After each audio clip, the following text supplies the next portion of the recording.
S, வீடு, schools, hotels, store room இங்கெல்லாம் partition wall கட்டணும்னாலும் இப்போ பில்டிங் ஓனர்ஸோட first choice Renocon Rapid Wall Panels.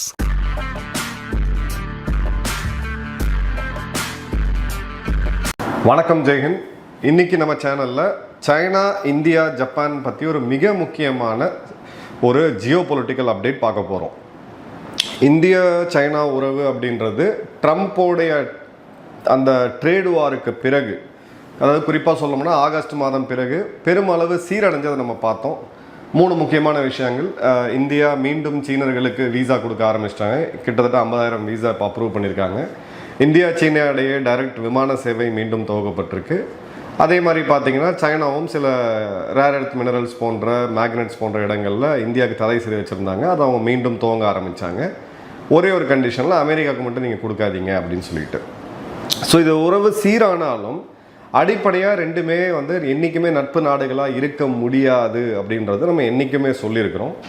அதற்கு காரணம் என்ன அப்படின்னா, நம்மளுடைய டெரிட்டரி, நம்மளுடைய நிலத்தின் மேலே சைனா உரிமை கொண்டாடுறது, அது எங்களுதுன்னு சொல்கிறது. இதுக்கு முன்னாடி 1965 இந்தியா சீனாவுக்கும் இடையே ஒரு பெரிய யுத்தம் நடந்தது. இந்தியாவுடைய ஒரு கணிசமான பகுதிகள் இன்னமும் சீனா ஆக்கிரமிப்பில் இருக்கிறது. ஸோ அது ஒரு முக்கியமான ரீசன், ஃபஸ்ட்டு ரீசன். ரெண்டாவது, சீனா நம்மளை ஒரு ரைவலாக, காம்படிட்டராக பார்க்குறாங்களே, குறிப்பாக பொருளாதாரம் மற்றும் வர்த்தகத்தில். என்னைக்கு இந்தியாவில் ஐஃபோன் தயாரிக்க ஆரம்பித்தோமோ அன்னைக்கு பார்த்தீங்க, அந்த ஐஃபோன் முதலாக ரிலீஸ் ஆகும்போது பார்த்தீங்கன்னா அந்த ஐஃபோன்லேருந்து குருமா ஸ்மெல்லு வரும் அப்படின்னு சொல்லி மோசமான பதிவுகள் ஆன்லைனில் உலகம் முழுக்க அவங்க ட்ரால் பண்ணாங்க. ஸோ இந்த 2 ரீசன்ஸ் இருக்கிற வரைக்கும் இந்தியாவும் சைனாவும் என்றைக்குமே நட்பு நாடுகளாக இருக்க முடியாது. இந்திய சீன யுத்தம் அப்படின்றது எப்பயுமே நான் சொல்கிறது காலத்தின் கட்டாயம் அப்படின்ட்டு. இப்போது 2 முக்கியமான நிகழ்வுகளை நம்ம பார்க்கணும். ஜப்பானுடைய புதிய பிரதமர், ஒரு பெண் பிரதமர், அவங்களுடைய சனா தக்காய்ச்சி அவர்கள் அவங்களுடைய பாராளுமன்றத்தில் பேசும் பொழுது நவம்பர் 7ஆம் தேதி சைனா ஒருவேளை தைவானை தாக்குனாங்க அப்படின்னா அது ஜப்பான் இருக்குமா இல்லையா என்ற அளவுக்கான ஒரு மிகப்பெரிய அச்சுறுத்தல், எக்ஸிஸ்டென்ஷியல் த்ரெட் அப்படின்னு சொல்லி ஒரு வார்த்தையை பயன்படுத்தியிருந்தாங்க. ஸோ இப்போது இதுக்கு என்ன அர்த்தம் அப்படின்னா, தாய்வானை தாக்குச்சுன்னா சைனா, அடுத்தது நம்ம தான். ஸோ தாய்வானை தாக்கும்போது நாமளும் ஒன்று சேர்ந்து சைனாவை எதிர்க்கணும் அப்படின்றது தான் கிளியர் கட்டான பொருள் இது. ஸோ இந்த இடம் அப்படின்றது இதனால் வரை ஷின்ஓபே போன்ற பழைய ஜப்பானிய பிரதமர்கள் இருந்ததுலேருந்து ஒரு கிளியர் கட்டான ஷிஃப்ட்டு. ஏன்னா தாய்வான் பற்றி பேசும்போது ஜப்பான் ஒரு அம்பிகிட்டி மெயின்டைன் பண்ணுவாங்க. இல்லை நாங்கள் சப்போர்ட் பண்ணுவோம் அப்படின்னு சொல்ல மாட்டாங்க, இல்லை நாங்கள் சப்போர்ட் பண்ண மாட்டோம்னு சொல்ல மாட்டாங்க.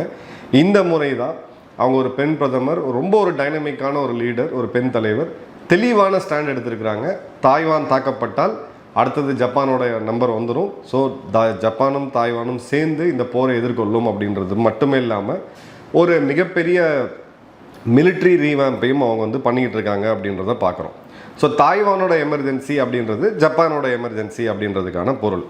இப்போது இந்த இடத்துல சைனாவுடைய தூதர், ஜப்பானிய தூதர் ஒசாகா ஜியான், ஒரு பிரதமர் இந்த கருத்தை சொல்லும்போது அந்த தூதர் என்ன பண்ணுவாங்கன்னு பார்த்தீங்கன்னா அதுக்கு கண்டனம் தெரிவிப்பாங்க. அதிகபட்சமாக பார்த்தீங்கன்னா ஒரு அதிருப்தி தெரிவிப்பாங்க. இல்லை அவங்களுடைய தூதரை கூப்பிட்டு, இல்லை ஒரு நாடுகள் இருந்த தூதரகத்தை கூப்பிட்டு சம்மன் பண்ணி அவங்க இது பண்ணுவாங்க. இதுதான் உலக நடைமுறை. ஆனால் இவங்களுடைய கான்சுலர் ஜெனரல் ஒசாகா நவம்பர் 8ஆம் தேதி எக்ஸ் தளத்தில் ஒரு பதிவை போடுறாரு. இந்த பதிவோடைய வார்த்தைகளை நல்லா கவனிங்க. If you go sticking that filthy neck where it doesn't belong, it's gonna get sliced right off. You ready for that? தேவையில்லாமல் போய் உன் கழுத்தை அங்கே நுழைச்ச அப்படின்னா கழுத்தை அறுத்து தூக்கி போட்டுருவோம், அதுக்கு நீ தயாராக இருக்கேன்றதான். கிட்டத்தட்ட பார்த்தீங்கன்னா கொலை மிரட்டல். இந்த மாதிரி ஒரு கேவலமான டிப்ளமசியை 2 நாடுகள் தான் பண்ண முடியும் உலகத்தில். ஒன்று சைனா, ஒன்று பாகிஸ்தான். சமீபத்தில் அமெரிக்காவும் பண்ணிக்கிட்டு இருக்காங்க.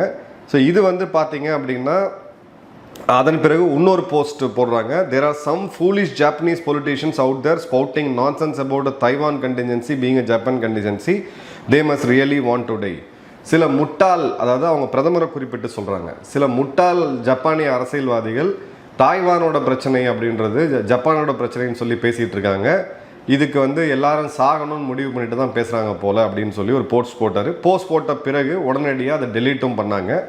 இப்போது அமெரிக்காவுடைய ஜப்பானிய தூதர் ஜார்ஜ் கிளாஸ் அவர்கள் இதை இடத்துல இந்த போஸ்ட்டை சேவ் பண்ணி அதை உடனடியாக கேப்சர் பண்ணி அதன் பிறகு பார்த்தீங்கன்னா இதை உலகத்துக்கு தெளிவுபடுத்துகிறாரு. இது வந்து சைனீஸ் அக்ரஷன் அப்படின்னு சொல்லிட்டு. இப்போ ரெண்டாவது இன்சிடெண்ட்டுக்கு வருவோம். ரெண்டாவது இன்சிடெண்ட் அப்படின்றது பிரேமா தாங்டாக் அப்படின்ற நம்மளுடைய அருணாச்சல் பிரதேசத்தை சேர்ந்த ஒரு பெண். இவங்க வந்து ஒரு யூகே பேஸ்ட் ரெசிடென்ட், இந்தியாவுடைய ஓசிஐ ஸ்டேட்டஸில் இருக்கக்கூடியவங்க. இவங்க ஒரு மிக முக்கியமான ஃபினான்ஷியல் அட்வைசர், இந்தியாவுடைய குடிமகள். அவங்க வந்து யூகேயில் இருக்கிறாங்க, ஒரு ஃபினான்ஷியல் அட்வைசராக ஒரு பெரிய பதவியில் இருக்காங்க. அவங்க வந்து பார்த்தீங்க அப்படின்னா லண்டன்லேருந்து ஜப்பான் பயணம் பண்ணுறாங்க, ஒரு 18 மணி நேரம் டிஸ்டன்ஸு. இப்போ ஜப்பானுக்கு போகும்போது இடையில் சைனாவில் இருக்கக்கூடிய ஷாங்காய் புதாங் இன்டர்நேஷ்னல் ஏர்போர்ட்டில் அது நிற்கிது. ஸோ லண்டன்லேருந்து ஷாங்காய் போகிறாங்க, பிறகு அங்கேருந்து வேறு ஃப்ளைட் எடுத்துகிட்டு ஜப்பான் போகிறாங்க. அவங்க சைனாவுக்கு போகலை.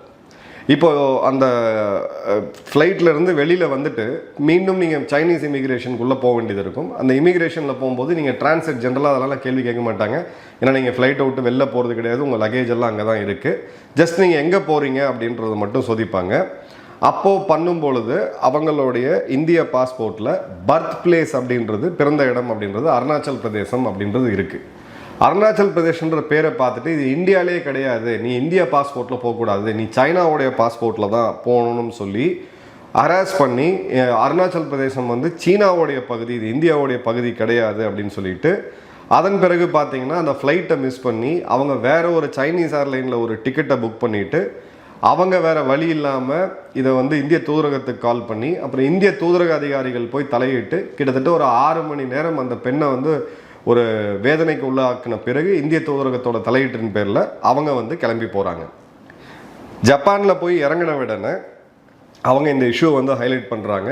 இந்த மாதிரி எனக்கு ஒரு விஷயம் நடந்திருக்கு, நான் ஒரு இந்தியர், அருணாச்சல் பிரதேசம் அப்படின்றது என்னுடைய மாநிலம், அந்த மாநிலத்தை சேர்ந்து நான் இங்கே சைனாவுக்கு போகும்போது இந்த மாதிரி என்னை வந்து கொடுமைப்படுத்தினாங்க அப்படின்னு சொல்லிட்டு உடனடியாக ஒரு பச்சை பொய்யை சீனாவுடைய வெளியுறவு தூதரகம் வந்து சொன்னாங்க. சொன்னது மட்டுமே இல்லாமல் அடுத்த நாள் பார்த்தீங்க அப்படின்னா சைனாவுடைய ஃபாரின் மினிஸ்ட்ரியோட ஸ்போக்ஸ் பர்சன் மாவோ நிங் அப்படின்ற பெண் இந்த வார்த்தையை சொல்கிறாங்க. The lawful rights and interest of the person concern were fully protected and no compulsory measure were taken on her. China reiterates its claim Zhangnan is a Chinese territory. China never acknowledged the so-called Arunachal Pradesh illegally set up by India. So சிம்பிளாக என்னென்னா ரெண்டு பொய்கள். ஒன்று, இந்த பெண்ணை அது மாதிரிலாம் நாங்கள் எதுவும் பண்ணலை, சட்டப்படி தான் நாங்கள் வந்து நடத்தணும், எந்த விதமான ஒரு கம்பல்சரி மெஷரும் ஒரு கடுமையான இது எதுவுமே செய்யப்படலை அந்த பெண் முன்னாடி, அந்த பெண் மேலே. அதே மாதிரி ஜங்னான் அப்படின்னு சொல்கிறது, இவங்க வந்து சைனாவை பார்த்தீங்கன்னா ஜங்னான் அப்படின்னு சொல்லுவாங்க, நேருவோட காலத்துலேருந்து இதான் சொல்லிட்டு இருக்காங்க. பஞ்சசீல கொள்கையை அங்கீகரிக்கிறதுக்கு முன்னாடி இவங்க இந்த உரிமையை கொண்டாடல, பஞ்சசீல கொள்கையை அங்கீகரித்த பிறகு இவங்க இதுக்கு வந்தாங்க. பஞ்சசீல கொள்கைப்படி நம்ம திபெத்தை வந்து சைனாவோட பகுதியை நம்ம ஒத்துக்கிட்டோம், பட் இவங்க வந்து பார்த்தீங்கன்னா அருணாச்சல் இருந்து ஜங்னான் அப்படின்னு சொல்கிறாங்க. இது இந்தியா சட்டவிரோதமாக ஆக்கிரமித்து வச்சிருக்கு, இது எங்களுடைய இடம் தான் அப்படின்றத அவங்க சொன்னாங்க.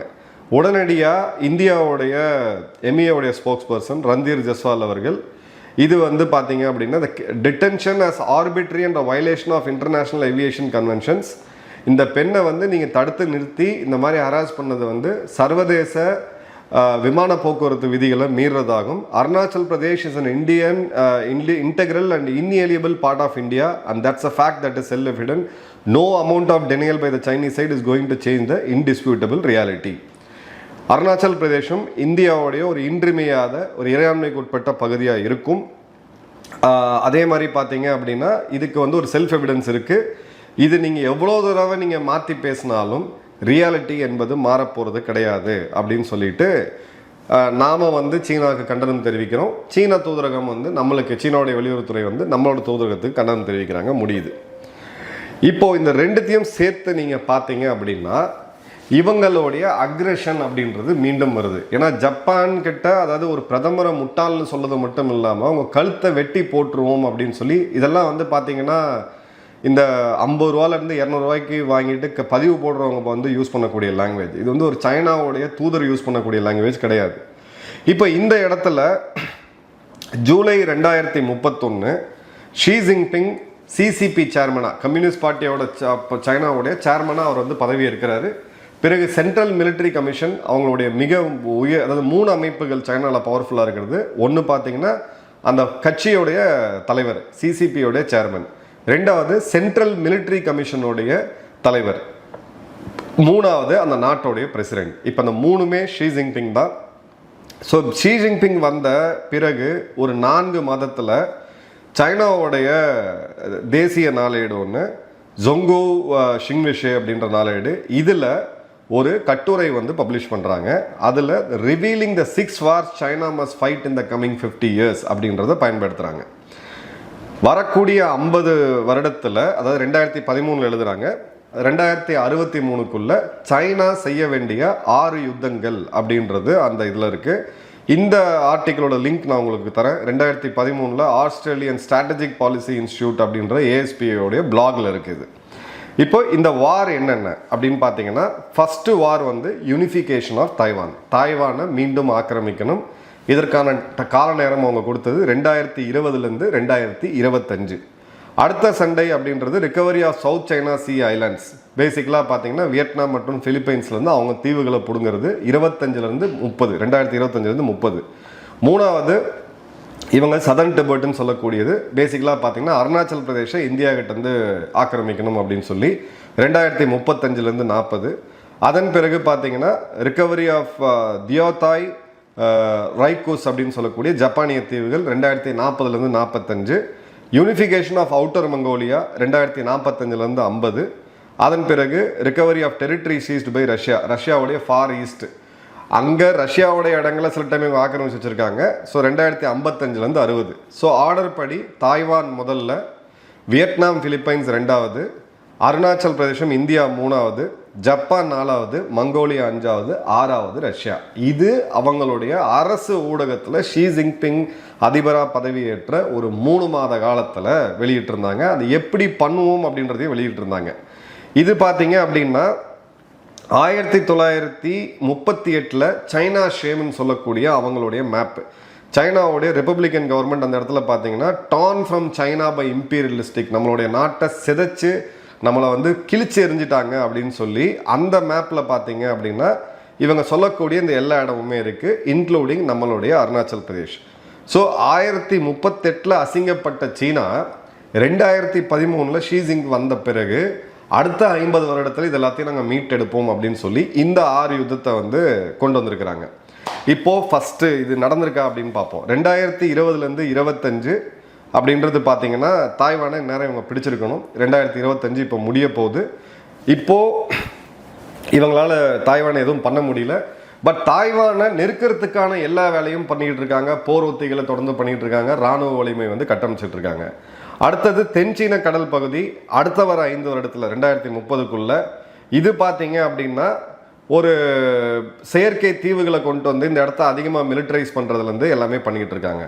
அடுத்தது இந்தியா சீனாவோட யுத்தம் 2035லேருந்து 40. இந்த இடத்துல பார்த்தீங்க அப்படின்னா இந்த கிரவுண்ட் ஒர்க்கை இவங்க ஆரம்பிச்சிருக்காங்க அப்படின்றதான் நம்மளோட அனாலிசிஸ். இப்போ தாங்டாக் அவர்களுடைய டிடென்ஷன் அப்படின்றது இதுக்கு இப்போ இந்த சீக்வன்ஸ் எப்படி வருதுன்னு பாருங்கள். ஒரே டெம்ப்ளேட்டு.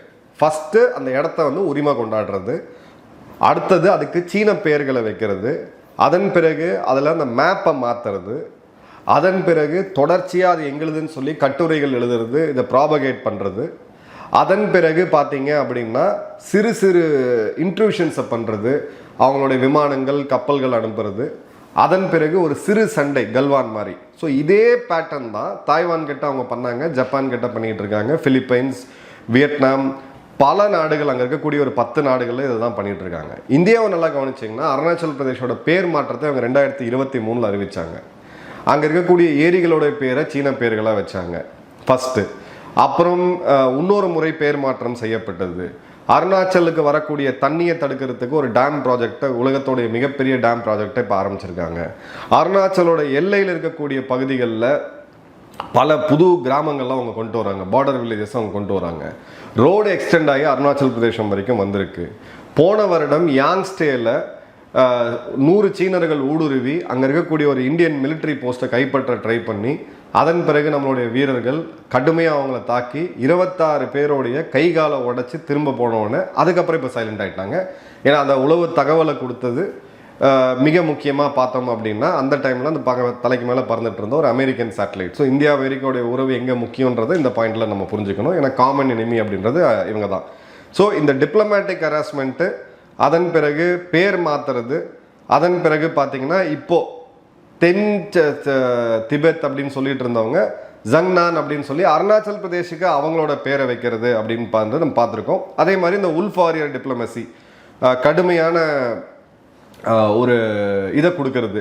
இப்போது ஷீஜிங் அவங்களுடைய டெத் த்ரெட், நேரடியாக கழுத்தை வெட்டிடுவேன் அப்படின்னு சொல்லி பேசக்கூடியது.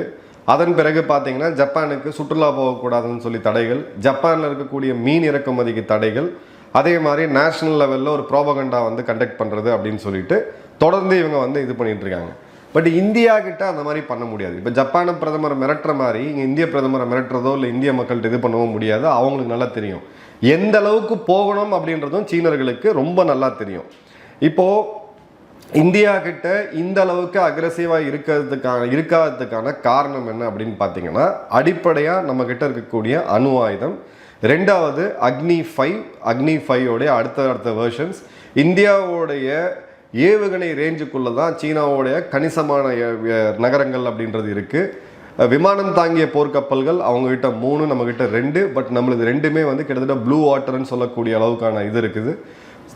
சப்மரீனில் எண்ணிக்கையில் அவங்க அதிகமாக இருந்தாலும், எண்ணிக்கையில் நம்ம ரொம்ப கம்மியாக இருந்தாலும், நம்ம சுற்றி இருக்கக்கூடிய பகுதிகளில் நம்ம ஒரு பெரிய ஒரு இம்பேக்டை கொடுக்குறோம். இது எல்லாத்தையும் மீறி ஆப்ரேஷன் சிந்தூரில் அவங்களுடைய லேட்டஸ்ட் தலைமுறை விமானங்கள், ஏவுகணைகள், radar systems, air defence system, drones என்ன ஆச்சு அப்படின்ற விஷயம் அவங்களுக்கு நல்லா தெரியும். ஸோ இந்தியா கிட்ட முறைக்கிறதுக்கு இந்தியா கிட்ட அருணாச்சல் எழுதி வச்சுக்கங்க. அவங்களுடைய டார்கெட் அருணாச்சல் பிரதேசம் தான், லே லடாக் பகுதி கிடையாது. லே லடாக் பகுதியில் எடுத்து அவங்க இன்னும் ரொம்ப நாள் சஸ்டெயின் பண்ண முடியாது. அதை இந்தியா என்ன பண்ணுவாங்கன்றது அவங்களுக்கு தெரியும். ஸோ அதனால தான் ஒரு 45,000 கோடி அளவுக்கான சாலை கட்டமைப்புக்கு ஒரு எக்ஸ்க்ளூசிவ் ஃபண்டை போன வருஷம் நம்ம அலோகேட் பண்ணியிருக்கிறோம். அதுக்கான வேலைகளும் போயிட்டுருக்கு.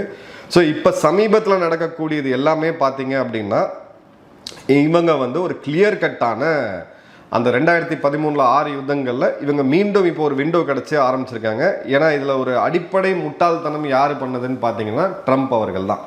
ட்ரம்ப் பைடன் வச்சிருந்த அந்த ஸ்டீமை இன்னும் அதிகப்படுத்தி இந்தியா மற்றும் குவாடு கூட்டமைப்பை நல்ல வலுப்படுத்தி ரஷ்யாவுடைய பிரச்சனையை சீக்கிரம் தீர்த்து ஐரோப்பாலையும் சரி மிடில் ஈஸ்ட்லேயும் சரி ரஷ்யா உக்ரைன் மற்றும் இஸ்ரேல் பாலஸ்தீன் பிரச்சனையை தீர்த்துக்கிட்டு இவங்க இந்த பக்கம் மூவ் பண்ணியிருந்தாங்கன்னா சைனா இப்போ வாழை சுருட்டிட்டு உட்காந்துட்டு இருப்பாங்க.